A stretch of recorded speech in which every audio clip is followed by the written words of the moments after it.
So here's your homework.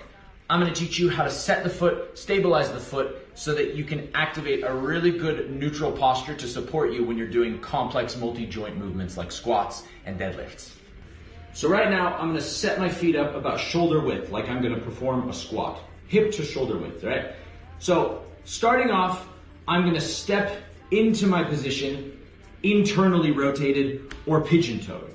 From there, I'm gonna ground my big toe into the floor, not gonna move. Then I'm gonna pull the rest of my toes away, and then I'm gonna plant them, right? So now we have a toe splay, similar to if you were gonna do a handstand, you wouldn't close your fingers, you'd open them up. And then the last piece of this is you're gonna keep the forefoot planted, and you're gonna lift the heel of the foot, and you're gonna bring it in toward the midline of the body. In toward the midline. Now you'll notice my feet are parallel. My toes are splayed out, my heel is hooked in, and I have a substantially higher medial longitudinal arch. This is a good stable posture and gives me grip of the floor to perform my multi-joint movement